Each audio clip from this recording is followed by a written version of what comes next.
Hi, this is Mato. Welcome to my online chess lecture. In this video I will show you a game between Benjamin Gledura and Viswanathan Anand.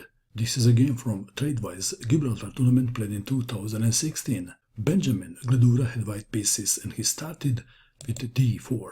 Viswanathan Anand played d5, c4, queen's gambit, c6, Slav defense maybe, knight to f3, knight to f6, knight to c3, e6. This is actually semi-Slav defense.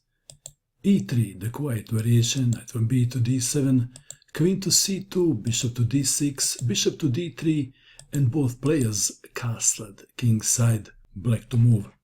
e5 was played. d takes on c4 is the most played move. e5 by Anand. c takes on d5, c takes on d5, e4, e takes on d4, knight takes on d5, knight takes on d5, e takes on d5, h6, knight takes on d4, white is a pawn up, queen to h4. I'd like to mention that both players were following the game Karpov-Kramnik, which ended in a draw. Knight to f3, the same as Karpov's move, queen to h5, bishop to h7 check, king to h8, queen to f5. White is offering to exchange queens. In the game Karpov-Kramnik, Kramnik played g5. In this game, Anand captured the queen. Queen takes queen. Bishop takes queen. Knight to f6. Bishop takes bishop on c8. Rook takes bishop. Rook to d1, defending the pawn on d5.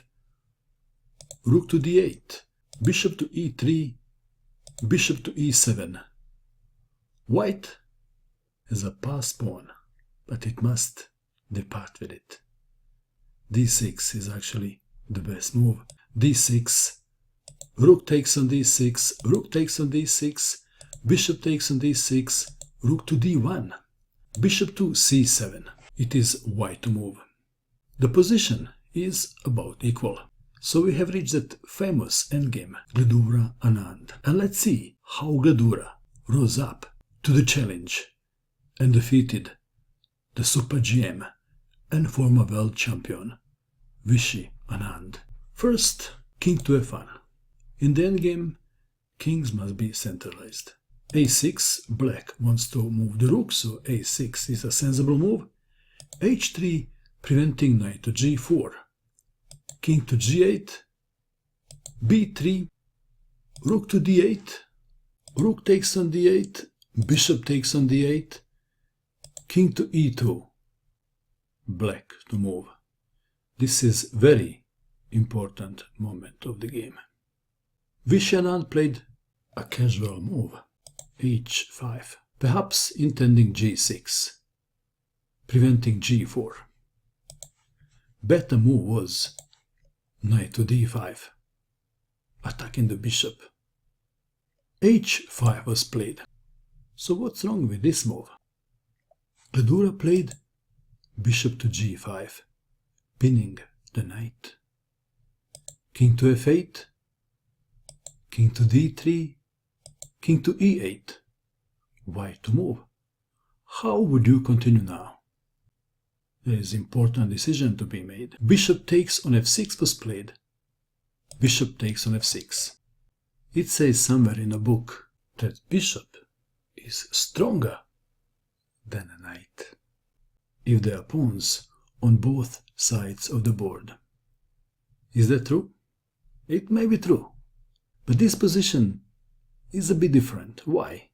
Because white has a better placed king. Bishop to d8, knight to e5.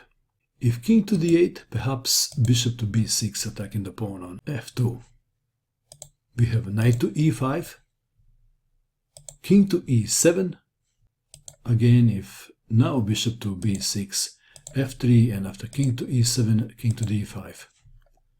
Back to our game.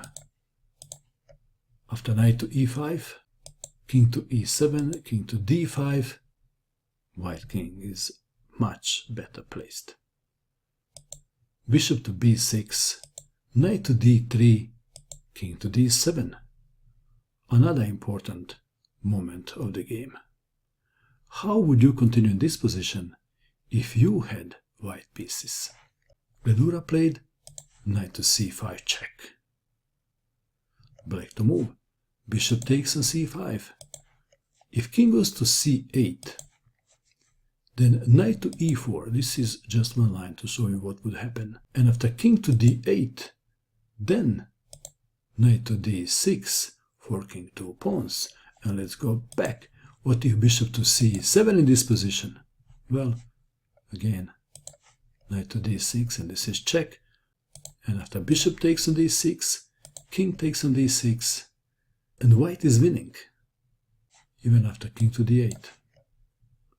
Because after h4 and so on, black would run out of moves. Something similar happened in the game.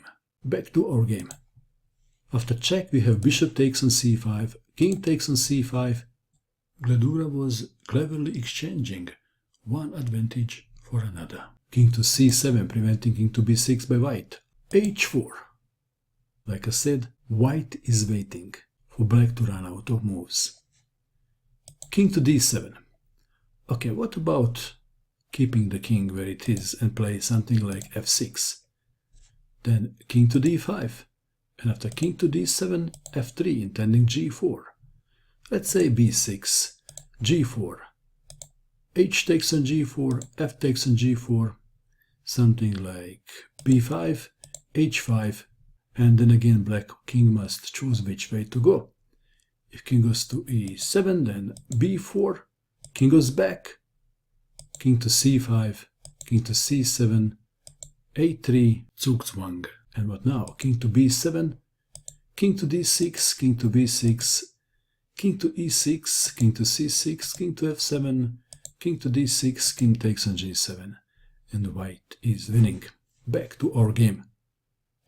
So in this position we have king to d7, allowing white to play king to b6, king to c8, defending the pawn, b4, king to b8, f3, king to c8, g4, h takes on g4, f takes on g4, king to b8, h5, black to move, f6 was played.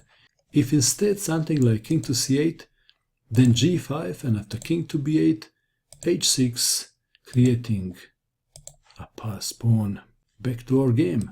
So, Anand played f6, a4, king to c8, white to move. How would you continue now? Gledura played king to a7, king to c7, b5, a5. If a takes on b5, a takes on b5, and after b6, king to a6, king to d7, king takes on b6, and if king goes to c8, then b6, king to d7, king takes on b7. Back to our game. After a5, white played a move and black resigned, and the move is king a8. Anand resigned in view of this continuation. King to b6, king to b8, king to c5, king takes on b7, king to b4, b6, king takes on a4, king to c6, king to b3, b7, a4, pawn is pushed and promoted to queen. And I guess we can stop here. And let's go back to this very interesting start of this endgame. This is the position. Who would guess that there is so much fun left in position like this?